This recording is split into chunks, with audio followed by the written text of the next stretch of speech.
Welcome to my channel Nasima's kitchen. আজকে আমি তৈরি করব বাটাবাটির ঝামেলা ছাড়া গুঁড়া চিংড়ির ভর্তা।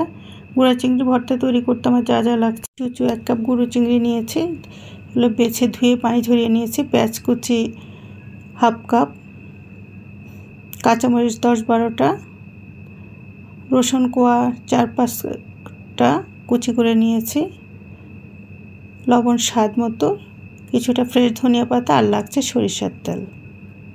বিসমিল্লাহির রহমানির রহিম। চুলে একটা প্যান বসিয়ে দিয়েছি, আমাদের প্যানটা গরম হয়ে গিয়েছে। এখন আমরা এখানে দিয়ে দিচ্ছি সরিষার তেল, এই 1.5 চামচের মতো।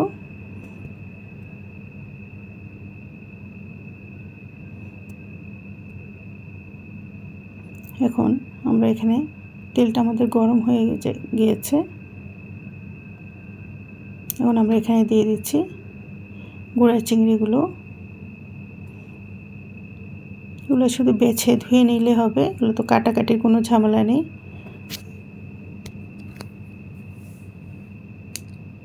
এখন আমরা মাছগুলো নেড়ে নেড়ে ভেজে নিব, 6-7 মিনিট ভেজে নিব আমরা মাছগুলো ভেজে ভেজে আমরা মচমচে করে ফেলবো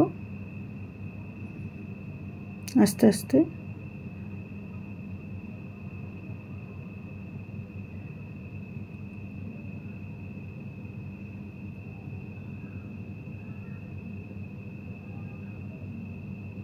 ছয় 7 মিনিট ভাজার পরে আমাদের মাছ অনেকটাই ভাজা হয়ে গিয়েছে।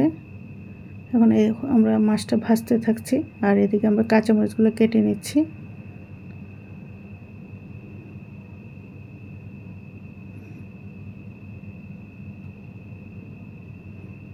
কাঁচামরিচগুলো আমরা কুচি কুচি করে নিব, কোনো বাটাবাটি ঝামেলা নেই। খুব দারুণ স্বাদের একটা ভর্তা, আর খুব সাশ্রয়ও। এই মাছগুলো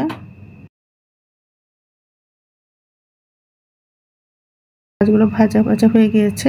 এখন আমরা যে রসুন কুচি করে নিয়েছিলাম 3-4 কোয়া, এটা আমরা মাছের সাথে নিয়ে 2-3 মিনিট ভেজে নিব, আর দিয়ে দিচ্ছি স্বাদ মতো লবণ। নেড়ে নেড়ে ভাজতে হবে। এখন আমরা যে মরিচগুলো কুচি করে রেখেছি, মরিচগুলো দিয়ে আমরা এটা 3-4 মিনিট ভেজে নেব। ঝালটা যার যার পছন্দ মতো কমিয়ে বাড়িয়ে দিতে পারেন।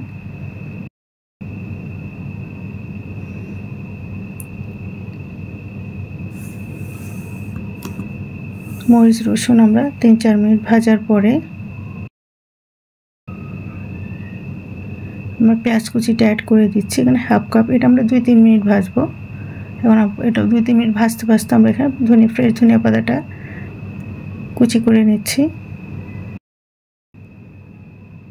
ধনিয়া পাতাটা একটু আমরা বেশি করে দিব। এখন আমরা এখানে ধনিয়া পাতার সরিষার তেল দিয়ে দিচ্ছি, আরও 1 চামচের মতো। খুব সামান্য তেলে ভর্তাটা আমরা তৈরি করছি।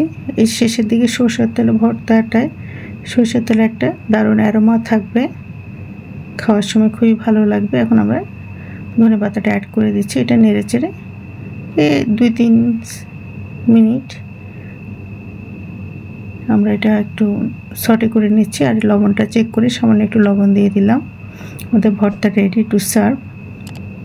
ঝটপট, একদম ঝরঝরে হবে। আমরা একটা সার্ভিং ডিশে সার্ভ করে দিচ্ছি। গরম গুঁড়া চিংড়ির ভর্তা, গরম গরম ভাতের সাথে গুঁড়া চিংড়ির ভর্তা থাকলে আর কিছুই লাগবে না।